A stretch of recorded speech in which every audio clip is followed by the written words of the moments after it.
The 6 men drove out in a Democrat wagon, following Ami's buggy, and arrived at the pest-ridden farmhouse at 4 o'clock. Used as the officers were to gruesome experiences, not one remained unmoved at what was found in the attic and under the red check tablecloth on the floor below. The whole aspect of the farm with its gray desolation was terrible enough, but those 2 crumbling objects were beyond all bounds. No one could look long at them, and even the medical examiner admitted that there was very little to examine. Specimens could be analyzed, of course, so he busied himself in obtaining them, and here it develops that a very puzzling aftermath occurred at the college laboratory where the 2 files of dust were finally taken. Under the spectroscope, both samples gave off an unknown spectrum, in which many of the baffling bands were precisely like those which the strange meteor had yielded in the previous year. The property of emitting this spectrum vanished in a month, the dust thereafter consisting mainly of alkaline phosphates and carbonates. Ami would not have told the men about the well if he had thought they meant to do anything then and there. It was getting towards sunset, and he was anxious to be away. But he could not help glancing nervously at the stony curb by the great sweep, and when a detective questioned him, he admitted that Nahum had feared something down there, so much so that he had never even thought of searching it for Merwin or Zenas. After that, nothing would do but that they empty and explore the well immediately, so Ami had to wait trembling while pail after pail of rank water was hauled up and splashed on the soaking ground outside. The men sniffed in disgust at the fluid, and toward the last held their noses against the fetor they were uncovering. It was not so long a job as they had feared it would be, since the water was phenomenally low. There is no need to speak too exactly of what they found. Merwin and Zenas were both there, in part, though the vestiges were mainly skeletal. There was also a small deer and a large dog in about the same state, and a number of bones of smaller animals. The ooze and slime at the bottom seemed inexplicably porous and bubbling, and the man who descended on handholds with a long pole found that he could sink the wooden shaft to any depth in the mud of the floor without meeting any solid obstruction. Twilight had now fallen, and lanterns were brought from the house. Then, when it was seen that nothing further could be gained from the well, everyone went indoors and conferred in the ancient sitting-room, while the intermittent light of a spectral half-moon played wanly on the grey desolation outside. The men were frankly nonplussed by the entire case, and could find no convincing common element to link the strange vegetable conditions, the unknown disease of livestock and humans, and the uncountable deaths of Merwin and Zenas in the tainted well. They had heard the common country talk, it is true, but could not believe that anything contrary to natural law had occurred. No doubt the meteor had poisoned the soil, but the illness of persons and animals who had eaten nothing grown in that soil was another matter. Was it the well water? Very possibly. It might be a good idea to analyze it. But what peculiar madness could have made both boys jump into the well? Their deeds were so similar, and the fragments showed that they had both suffered from the grey, brittle death. Why was everything so grey and brittle? It was the coroner, seated near the window overlooking the yard, who first noticed the glow about the well. Night had fully set in, and all the abhorrent grounds seemed faintly luminous with more than the fitful moonbeams, but this new glow was something definite and distinct, and appeared to shoot up from the black pit like a softened ray from a searchlight, giving dull reflections in the little ground pools where the water had been emptied. It had a very queer color, and as all the men clustered round the window, Ami gave a violent start, for this strange beam of ghastly miasma was to him of no unfamiliar hue. He had seen that color before, and feared to think what it might mean. He had seen it in the nasty brittle globule in the aerolite 2 summers ago, had seen it in the crazy vegetation of the springtime, and had thought he had seen it for an instant that very morning against the small barred window of that terrible attic room where nameless things had happened. It had flashed there a second, and a clammy and hateful current of vapor had brushed past him, and then poor Nahum had been taken by something of that color. He had said so at the last. said it was the globule and the plants. After that had come the runaway in the yard and the splash in the well, and now the well was belching forth to the night a pale, insidious beam of the same demonic tint. It does credit to the alertness of Ami's mind that he puzzled even at that tense moment over a point which was essentially scientific. He could not but wonder at his gleaning of the same impression from a vapor glimpsed in the daytime against a window opening on the morning sky, and from a nocturnal exhalation seen as a phosphorescent mist against the black and blasted landscape. It wasn't right. It was against nature, and he thought of those terrible last words of his stricken friend. "It come from some place where things ain't as they is here. One of them professors said so." All 3 horses outside, tied to a pair of shriveling saplings by the road, were now neighing and pawing frantically. The wagon driver started for the door to do something, but Ami laid a shaking hand on his shoulder. "Don't go out there," he whispered. "They's more of this nor what we know. Nahum said something living in the well that sucks your life out. He said it must be summat growed from a round ball like one we all seen in the meteor stone that fell a year ago June. Sucks and burns, he said, and it's just a cloud of colour like that light out there now, that ye can hardly see and can't tell what it is. Nahum thought it feeds on everything living and gets stronger all the time. He said he's seen it this last week. It must be something from far off in the sky like the men from the college last year says the meteor stone was. The way it's made and the way it works ain't like no way of God's world. It's summat from beyond." So the men paused indecisively as the light from the well grew stronger, and the hitched horses pawed and whinnied in increasing frenzy. It was truly an awful moment, with terror in that ancient and accursed house itself, 4 monstrous sets of fragments, 2 from the house and 2 from the well, in the woodshed behind, and that shaft of unknown and unholy iridescence from the slimy depths in front. Ami had restrained the driver on impulse, forgetting how uninjured he himself was after the clammy brushing of that colored vapor in the attic room. But perhaps it is just as well that he acted as he did. No one will ever know what was abroad that night, and though the blasphemy from beyond had not so far hurt any human of unweakened mind, there is no telling what it might have done at that last moment, and with its seemingly increased strength and the special signs of purpose it was soon to display beneath the half-clouded moonlit sky. All at once one of the detectives at the window gave a short, sharp gasp. The others looked at him, and then quickly followed his own gaze upward to the point at which its idle straying had been suddenly arrested. There was no need for words.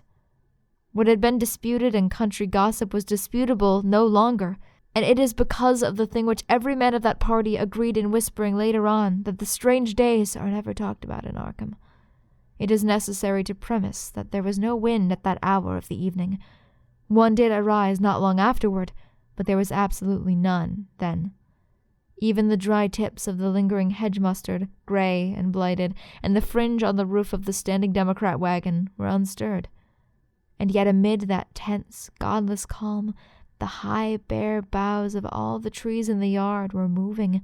They were twitching morbidly and spasmodically, clawing in convulsive and epileptic madness at the moonlit clouds, scratching impotently in the noxious air as if jerked by some alien and bodiless line of linkage with subterrene horrors writhing and struggling below the dark roots. Not a man breathed for several seconds. Then a cloud of darker depth passed over the moon, and the silhouette of clutching branches faded out momentarily. At this, there was a general cry, muffled with awe, but husky and almost identical from every throat. For the terror had not faded with the silhouette, and in a fearsome instant of deeper darkness, the watchers saw wriggling at that treetop height 1,000 tiny points of faint and unhallowed radiance, tipping each bough like the fire of St. Elmo or the flames that came down on the apostles' heads at Pentecost.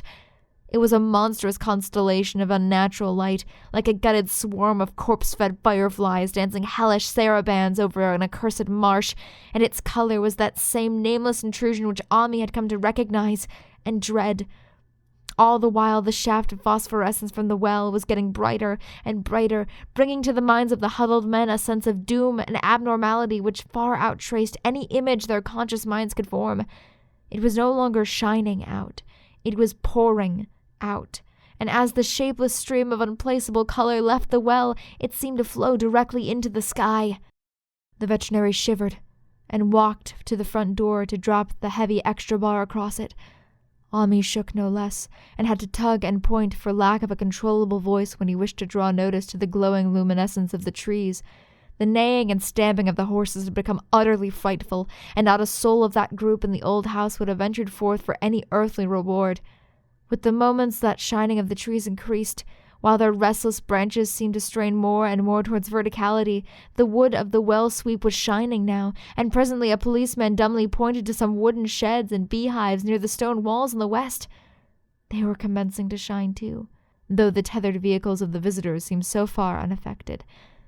Then there was a wild commotion and clapping in the road, and as Ami quenched the lamp for better seeing, they realized that the span of frantic greys had broke their sapling and run off with the Democrat wagon. The shock served to loosen several tongues, and embarrassed whispers were exchanged. "It spreads on everything organic that's been around here," muttered the medical examiner. No one replied, but the man who had been in the well gave a hint that his long pole must have stirred up something intangible. "It was awful," he said. "There was no bottom at all, just ooze and bubbles and the feeling of something lurking under there." Ami's horse still pawed and screamed deafeningly in the road outside, and nearly drowned its owner's faint quaver as he mumbled his formless reflections. "It came from that stone. It growed down there. It got everything living. It fed itself on a mind and body. Thad and Murney, Zenas and Nabby. Nahum was the last. They all drunk the water. It got strong on 'em. It came from beyond, where things ain't like they be here. Now it's going home." At this point, as the column of unknown color flared suddenly stronger and began to weave itself into fantastic suggestions of shape which each spectator later described differently, there came from poor tethered hero such a sound as no man before or since ever heard from a horse. Every person in that low-pitched sitting room stopped his ears, and Ami turned away from the window in horror and nausea. Words could not convey it. When Ami looked out again, the hapless beast lay huddled inert on the moonlit ground between the splintered shafts of the buggy. That was the last of Hero till they buried him next day. But the present was no time to mourn, for almost at this instant a detective silently called attention to something terrible in the very room with them. In the absence of the lamplight, it was clear that the faint phosphorescence had begun to pervade the entire apartment. It glowed on the broad planked floor and the fragment of rag carpet, and shimmered over the sashes of the small paned windows. It ran up and down the exposed corner post, coruscating about the shelf and mantel, and reflected the very doors and furniture. Each moment saw it strengthen, and at last it was very plain that healthy living things must leave that house. Ami showed them the back door and the path up through the fields to the 10-acre pasture. They walked and stumbled as if in a dream, and did not dare look back till they were far away on the high ground.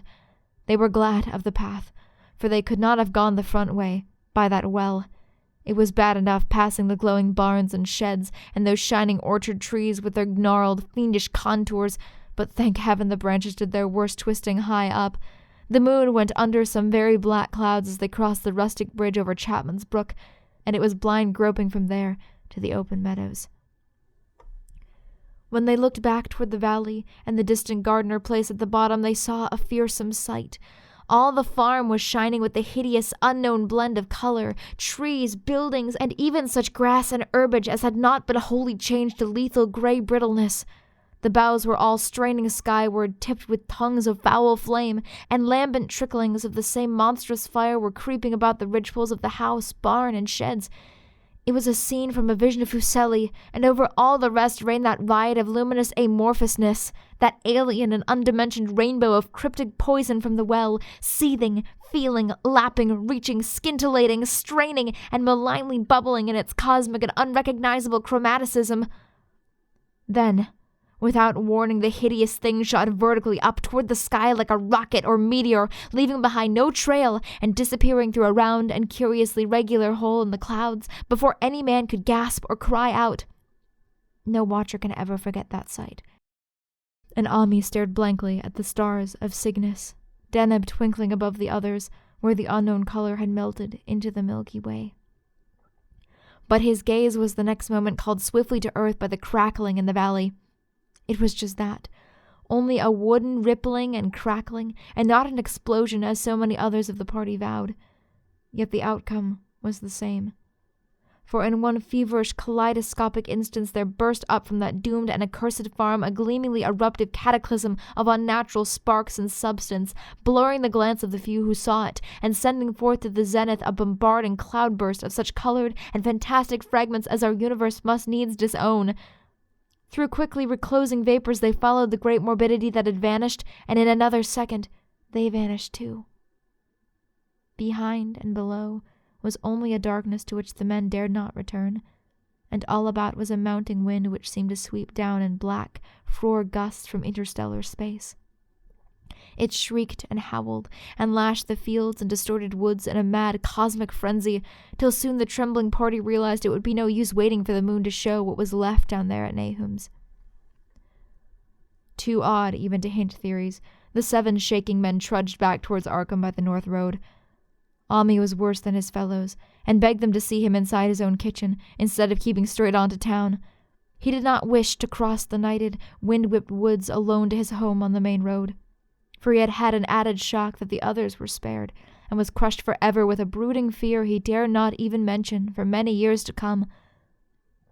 As the rest of the watchers on that tempestuous hill had stolidly set their faces toward the road, Ami had looked back an instant at the shadowed valley of desolation so lately sheltering his ill-starred friend, and from that stricken, far-away spot he had seen something feebly rise, only to sink down again upon the place from which the great shapeless horror had shot into the sky.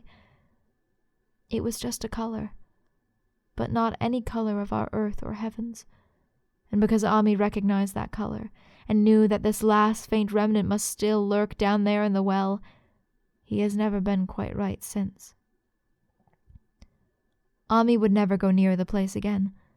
It is over half a century now since the horror happened, but he has never been there, and will be glad when the new reservoir blots it out. I shall be glad too, for I do not like the way the sunlight changed color around the mouth of that abandoned well I passed. I hope the water will always be very deep, but even so, I shall never drink it. I do not think I shall visit the Arkham country hereafter. 3 of the men who had been with Ami returned the next morning to see the ruins by daylight, but there were not any real ruins. Only the bricks of the chimney, the stones of the cellar, some mineral and metallic litter here and there, and the rim of that nefandous well. Save for Ami's dead horse, which they towed away and buried, and the buggy which they shortly returned to him, everything that had ever been living had gone. 5 eldritch acres of dusty grey desert remained, nor has anything ever grown there since. To this day it sprawls open to the sky like a great spot eaten by acid in the woods and fields, and the few who have ever dared glimpse it in spite of the rural tales have named it the Blasted Heath. The rural tales are queer. They might be even queerer if city men and college chemists could be interested enough to analyze the water from that disused well, or the grey dust that no wind seems ever to disperse. Botanists, too, ought to study the stunted flora on the borders of that spot, for they might shed light on the country notion that the blight is spreading, little by little, perhaps an inch a year. People say the color of the neighboring herbage is not quite right in the spring, and that wild things leave queer prints in the light winter snow. Snow never seems quite so heavy on the Blasted Heath as it is elsewhere. Horses, the few that are left in this motor age, grow skittish in this silent valley, and hunters cannot depend on their dogs too near the splotch of greyish dust. They say the mental influences are very bad, too. Numbers went queer in the years after Nahum's taking, and always they lacked the power to get away. Then the stronger-minded folk all left the region, and only the foreigners tried to live in the crumbling old homesteads. They could not stay, though, and one sometimes wonders what insight beyond ours their wild, weird stores of whispered magic have given them. Their dreams at night, they protest, are very horrible in that grotesque country, and surely the very look of the dark realm is enough to stir a morbid fancy. No traveller has ever escaped a sense of strangeness in those dark ravines, and artists shiver as they paint thick woods whose mystery is as much of the spirit as of the eye. I myself am curious about the sensation I derived from my one lone walk before Ami told me his tale. When twilight came, I had vaguely wished some clouds would gather, for an odd timidity about the deep skyey voids above had crept into my soul. Do not ask me for my opinion. I do not know. That is all. There is no one but Ami to question, for Arkham folk will not talk about the strange days, and all 3 professors who saw the aerolite and its colored globule are dead.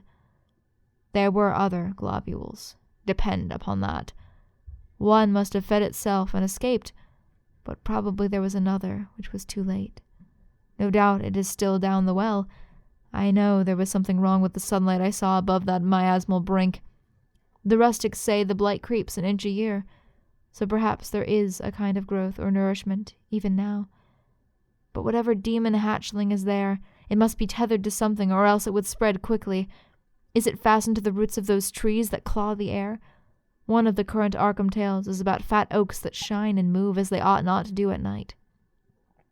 What it is, God only knows.